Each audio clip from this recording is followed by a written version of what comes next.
Haleluya, haleluya, haleluya. Karibu tena katika saa nzuri ya neno la Mungu katika utukufu wake Mungu Baba yetu. Karibu tuombe. Baba, asante kwa neema yako, kwa nafasi hii nzuri ambayo umetubarikia tena katika asubuhi.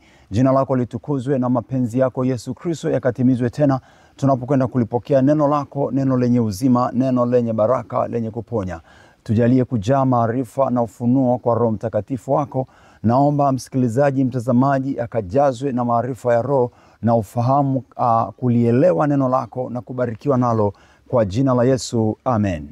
Karibu sana katika nafasi na saa hii nzuri.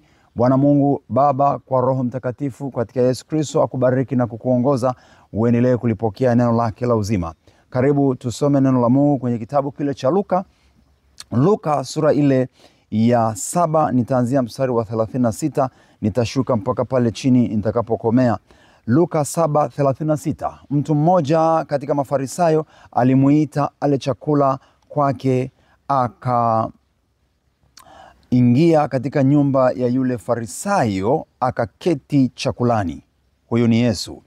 Mstari wa 37. Natazama mwanamke mmoja wa mji ule aliyekuwa mwenye dhambi, alipopata habari ya kuwa ameketi chakulani katika nyumba ya Farisayo, alileta chupa ya marimari yenye marhamu.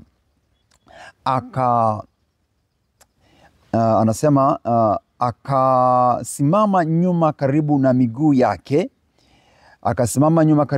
yake, akalia, akaanza kumdondoshea miguu machozi yake na kuipangusa kwa nywele za kichwa chake. Akaibusubusu miguu yake na kuipaka yale marhamu. Basi yule Farisayo aliyemwalika alipoona vile, alisema moyoni mwake, mtu huyu kama angekuwa nabii angalimtambua mwanamke huyu amgusaye ni nani, naye ni wa namna gani, ya kwamba ni mwenye dhambi. Mstari wa 40. Yesu akajibu akamwambia, Simon, nina neno nitakalo kukuambia. Akasema, Mwalimu, nena. Akasema, mtu mmoja mkopeshaji alikuwa na wadeni wawili. Mmoja amuia dinari 500 na wa pili 50. Na walipokuwa hawakuwa na cha kumlipa, aliwasamehe wote wawili. Katika hao wawili ni yupi atakaye mpendeza zaidi? Katika hao wawili ni yupi atakaye mpenda zaidi? Simon akajibu akasema, nadhani ni yule ambaye alisamehewa nyingi. Akamwambia, umeamua haki. Akamgeukia yule mwanamke akamwambia, Simon, wamwona mwanamke huyu? Niliingia nyumbani kwako, hukunipa maji kwa miguu yangu, bali huyu amenidondoshea machozi miguu yangu na kunipangusa kwa nywele za kichwa chake. Wewe hukunibusu, lakini huyu tangu nilipoingia hakuacha kunibusu sana miguu yangu. Hukunipaka kichwa changu mafuta, bali huyu amenipaka miguu yangu marhamu. Amina. Bwana Yesu asifiwe. Ujumbe ulioko hapa uko ujumbe ambao unaweza ukapata mambo mengi sana. Tuende leo tuone kwa habari hii kwamba mtazamo mbaya wa kiongozi wa dini. Mtazamo mbaya wa kiongozi wa dini kwa wenye dhambi au kwa mtu mwenye dhambi. Mtazamo mbaya wa kiongozi wa kidini kwa mtu mwenye dhambi. Hapa tunaona mtazamo mbaya, fikira mbaya, na ambazo hata sasa zinaendelea katika ulimwengu huu. Mtazamo mbaya wa kiongozi wa dini kwa mwenye dhambi. Bwana Yesu na asifiwe sana. Yesu anaalikwa na Farisayo. Mafarisayo ni watu waliojua masuala ya kidini sana. Walijua masuala ya kidini na ni watu ambao walikuwa wamejiweka vizuri sana kwa masuala ya Torati, masuala yote ambayo yanamuhusu Mungu. Walijaribu sana kuwa karibu, huku wakiwa wanapotea. Na Yesu alipokuja, utaona alipambana nao sana sana sana. Nitakusomea mahali pengine, utaona mambo mengi yalikuwa ni shida kwao, hata kuelewa kwao. Yesu anaalikwa na Farisayo, wanakwenda kula chakula katika nyumba yake. Na katika kwenda kula chakula kwa Farisayo huyu, ndipo mwanamke mmoja wa mji ule, Biblia inasema mwanamke mmoja wa mji ule, ambaye ni mwanamke mwenye dhambi. Mwanamke mwenye dhambi alijua kwamba Yesu ameingia kwa huyu Farisayo. Alijua kwamba Yesu yuko mahali pale kwenye familia hii. Na mwanamke huyu anakwenda hapo, na lengo lake kwa mtazamo wa maandiko haya, jinsi ninavyoonyesha hapa, ni kwamba alikwenda kwa sababu alihitaji msaada kwa Yesu. Alihitaji kuponywa, alihitaji kuvuliwa vazi la uovu, alihitaji kuvuliwa roho ya uovu, avikwe roho nyingine. Kwa hiyo huyu alifanya juhudi za kwenda. Mtu huyu mwenye dhambi alifanya juhudi za kumtafuta Yesu. Alipenyeza. Inawezekana akaogopa kwa sababu pengine alikuwa kwa kiongozi huyu na ni mahali ambapo pengine wasingemkubali, lakini huyu alitafuta namna akaenda. Na anapokwenda kuhitaji uponyaji, mtazamo wa kiongozi wa kidini unakuwa tofauti. Huyu ni mtu ambaye tunasema alikuwa anajua mambo mengi, na Yesu ameingia kwake, mambo mengi ya kidini, na ambaye alipaswa kuonyesha mfano mzuri juu ya watu kama hao, kwa sababu Yesu alikuja kwa ajili ya wenye dhambi. Utakumbuka mahali pengine walikuwa wanawaambia, mbona mwalimu wenu anakula na wenye dhambi? Kwa hiyo waliona ni kama jambo lisilofaa kwamba mwenye dhambi kukaa na mtakatifu, mwenye dhambi kukaa pamoja na mtakatifu katika kutaka msaada au katika kutakaswa. Haimaanishi kwamba waendelee kushikamana pamoja katika mambo mabaya au tu kuendelea kukaa hovyo, lakini wanapokaa, wakikaa pamoja, maana yake kuna jambo linatakiwa lifanyike. Kwa hiyo hapa tunauona mtazamo mbaya wa mtu ambaye yeye alikuwa angeweza kumsaidia, lakini Biblia hapa inatuonyesha akajisikia uko moyoni kwake vibaya, akamshangaa Yesu. Huyu ni nabii kweli? Huyu ana nguvu za Mungu kweli? Huyu ni mwana wa Mungu kweli? Mbona anaguswa? Mbona anakaa karibu na mtu mwenye dhambi? Mbona yanatendeka mambo haya ya ajabu ajabu, na huyu ni mtu mwenye uovu, ni mtu mwenye dhambi?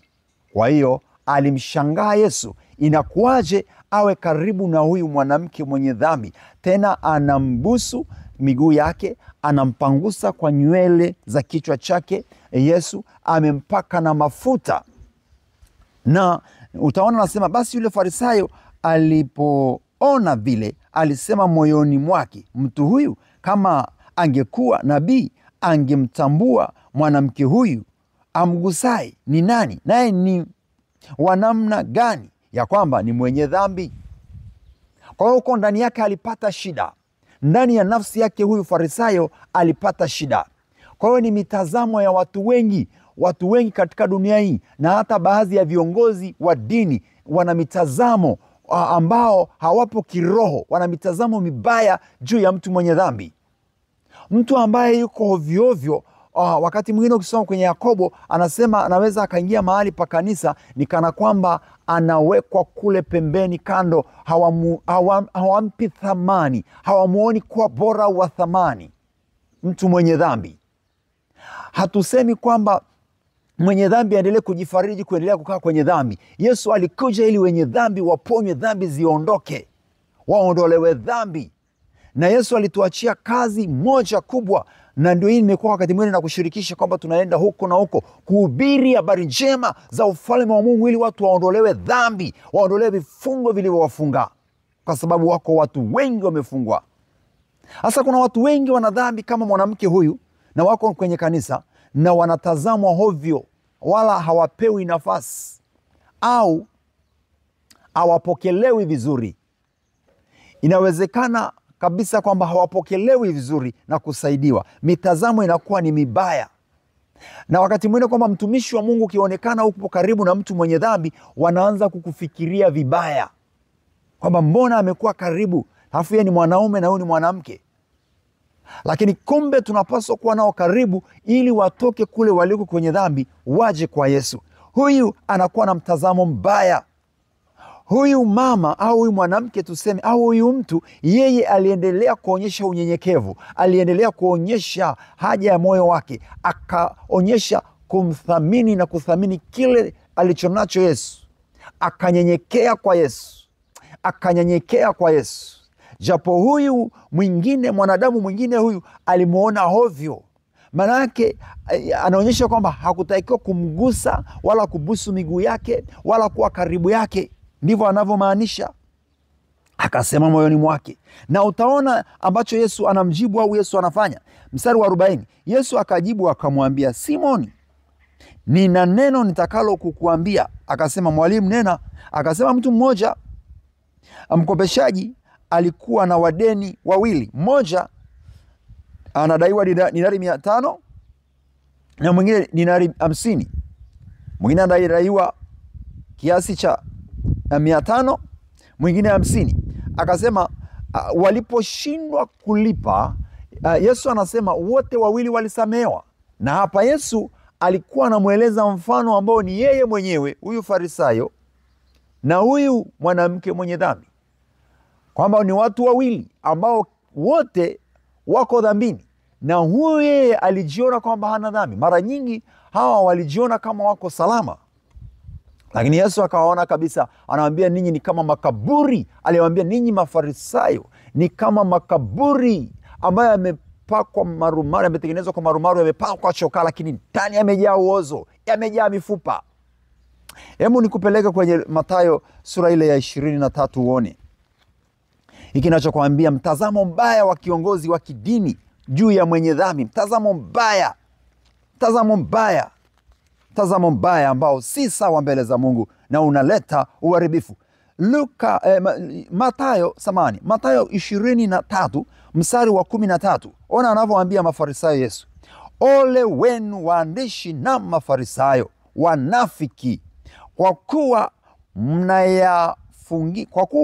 mnawafungia watu ufalme wa mbinguni, ninyi wenyewe hamuingii, wala wanaoingia hamwaachi waingie.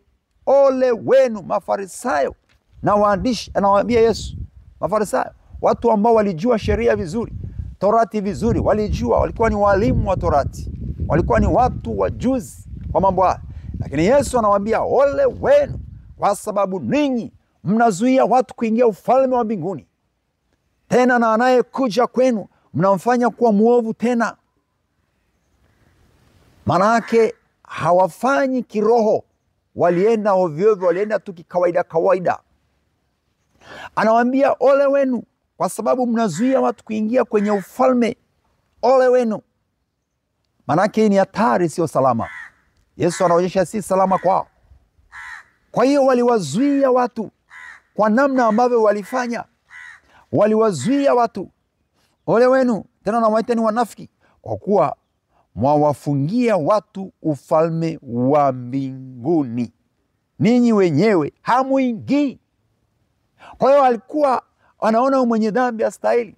Kwenye Agano la Kale utakumbuka wengine walikuwa wanatengwa, wanawekwa mbali, mahali pengine wengine walikuwa wanakatwa mikono, wale waliokuwa wamefanya uovu. Sasa Yesu ana mtazamo tofauti kwa mwenye dhambi. Anamwambia katika sura ile ya kule sasa kwenye Luka kwamba mstari wa 40, 41 ukiendelea pale na 42, anamwambia watu wawili walikuwa wanadaiwa, wana madeni, wanadaiwa, wana kitu wanachodaiwa, na mmoja anadaiwa vingi, mmoja anadaiwa vichache. Lakini Yesu anaonyesha kwamba wote wawili walisamehewa. Na Yesu anamwambia ni yupi ambaye atakuwa na furaha zaidi, ni yupi ambaye atapenda zaidi. Atampenda huyu aliyewasamehe zaidi.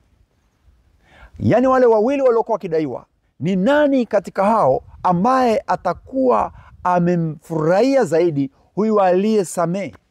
Yesu na huyu Farisayo anajibu bila hata kujua. Anasema yule aliyesamehewa vingi, hakika huyu atampenda Bwana aliyemsamehe zaidi.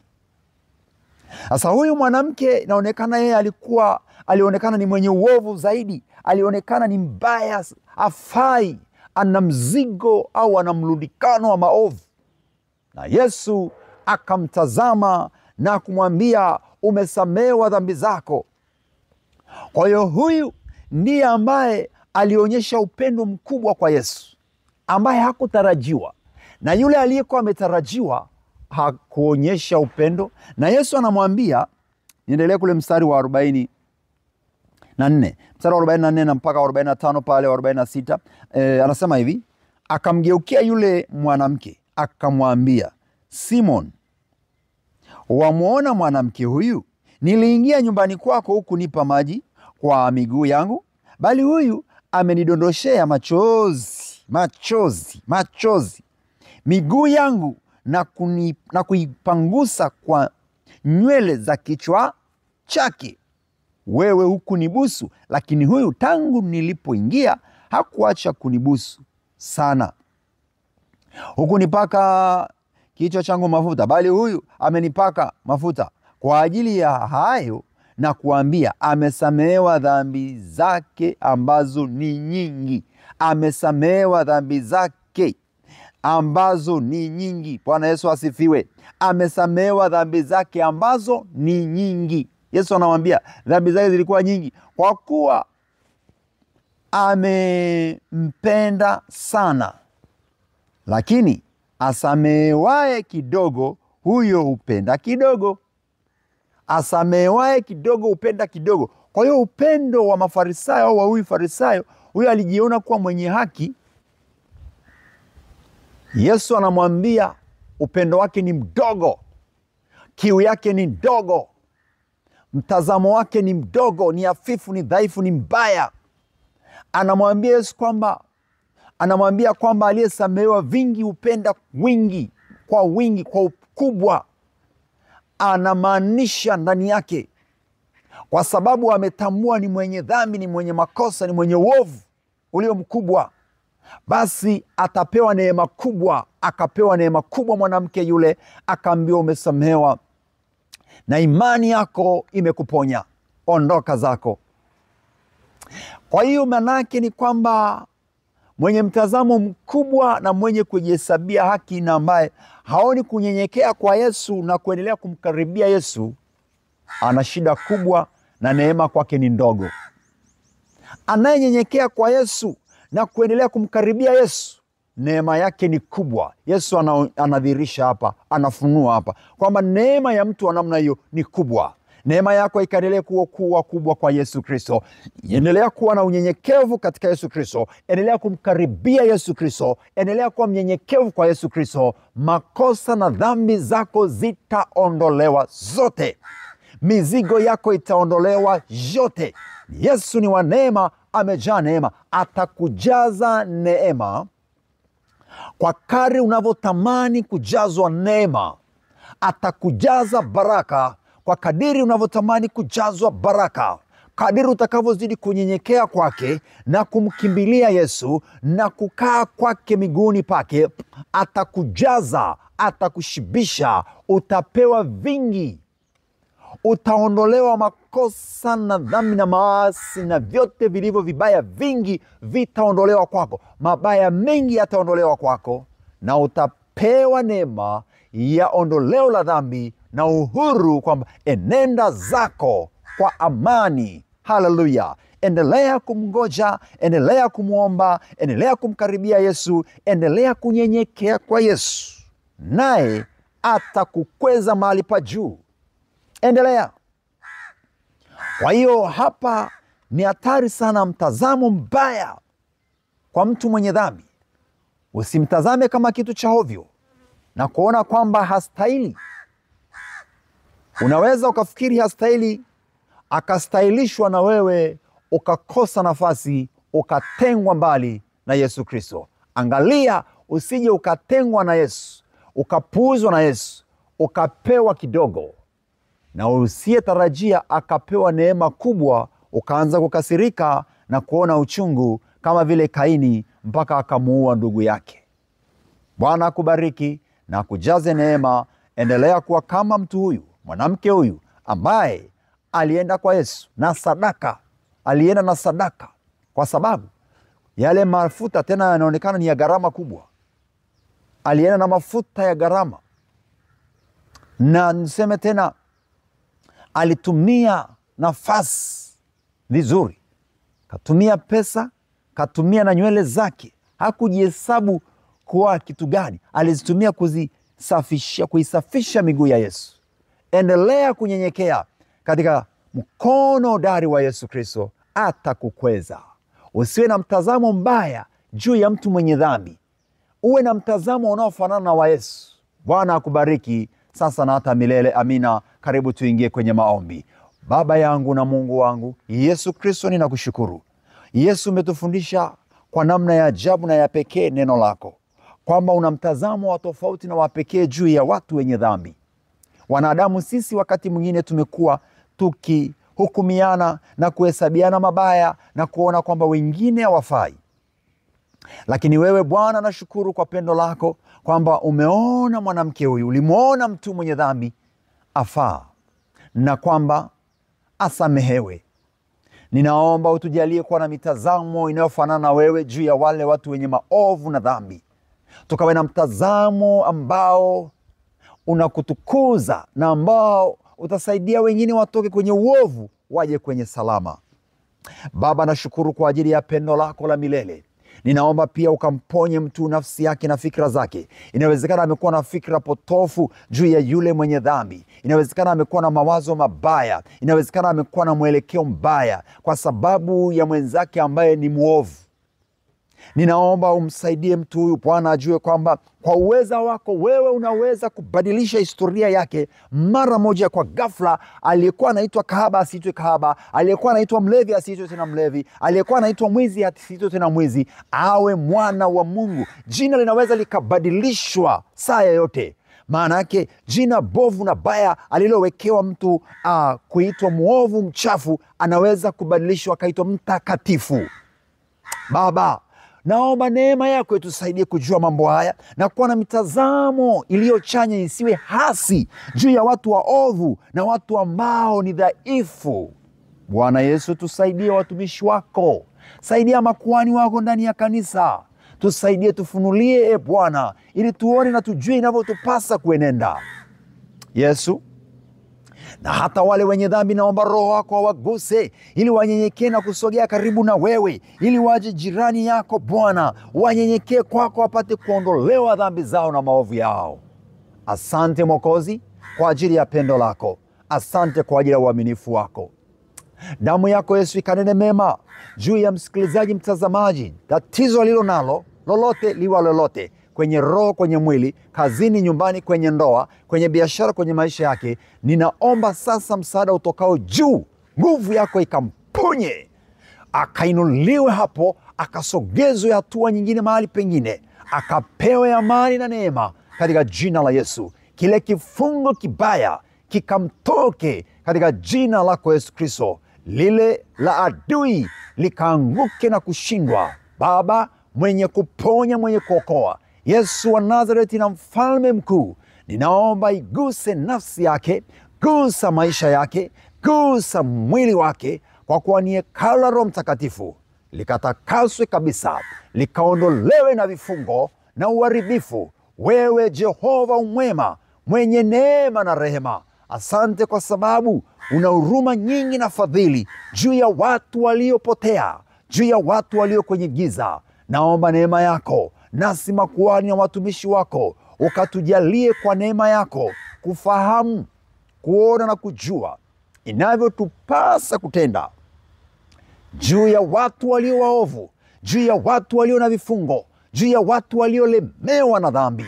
Yesu Kristo Bwana, ukaachilie neema na nguvu zako, ili watakatifu wako wapate kujua wao wanapaswa kuwaendea, kuwapokea wenye dhambi, ili wafunguliwe au waponywe kutoka nguvu za dhambi, nao wavalishwe vazi la utakatifu. Roho mwema, tujalie, tujaze. Bwana Yesu, ninaomba nguvu yako kwa huyo ambaye hana nguvu. uponyaji juu ya huyo ambaye ana hali ya kuumwa au ana shida katika roho au katika mwili.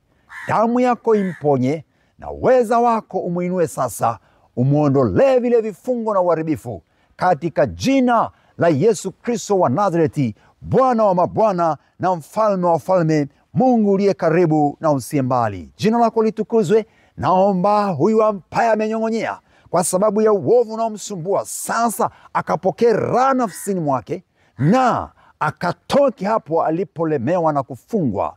Asante Yesu kwa pendo lako na kwa uweza wako. Amina. Bwana akubariki na kukujaza neema yake. Endelea kumjua Yesu, endelea kumkaribia sana siku zozote, wakati wowote. Usijiangalie ulivyo. Yesu haangalii kingine, anatazama moyo wako unaokubali kubadilishwa ndani na nje ili ufanane na watakatifu, uwe mtoto wa Mungu. Kwa hiyo nenda tu, nenda wala usisite kwenda. Mkimbilie Yesu, atakuponya, atakuokoa. Karibu sana. Kumbuka kusubscribe kwenye YouTube channel hii Elimlinzi Mbise. Karibu na kumbuka kuendelea kutuombea, kwa kuwa tunayo huduma iliyo mbele yetu siku zote ya kwenda kuhubiri Injili vijiji kwa vijiji, miji kwa miji. Naomba ukashiriki kwa sadaka yako, kwa maombi yako, kwa mali zako. Yesu amesema enendeni kahubiri, na Biblia inasema wataendaje? Wanatakiwa kupelekwa. Basi tupeleke, twende na wewe ukahubiri kwa sadaka zako, kwa maombi yako. Ukikosa sadaka kabisa, basi tuombe ili Mungu akafanye uweza wake ukajidhihirishe. Karibu sana na Mungu akubariki. Nikupe namba unaweza kuitumia kwa mawasiliano yoyote mazuri. Ikiwa ni maombi unahitaji, ikiwa unahitaji kuuliza lolote, basi karibu kwa namba hizo nitakazokupa, na pia kwa ajili ya sadaka. Niombe kwa ajili ya sadaka alafu nitakupa namba. Bwana Yesu, nakushukuru kwa ajili ya watu wako wanaoendelea kushiriki kazi yako ya Injili kwa kutoa sadaka, mali na nguvu zao. Naomba wabariki, zibariki sadaka zao, wazidishe tele, waongezee tele wanapotoa kwa utukufu wa jina lako. Wabariki hata sasa wanaoendelea kukutolea kwa utukufu wako, wajaze neema na kuongezea sana sana kwa utukufu wako Mwokozi, katika jina la Yesu Kristo. Amina.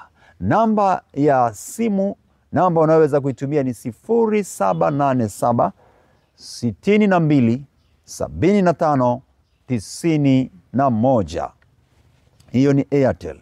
Namba ya Vodacom ni 0762 282 439. Namba ya Vodacom ni 0762 282 439. Elimlinzi Jeremia Mbise. Barikiwa, tangaza kwa bidii, Yesu aponya. Tangazeni kwa bidii, akubali wakosa, liwe neno dhahiri,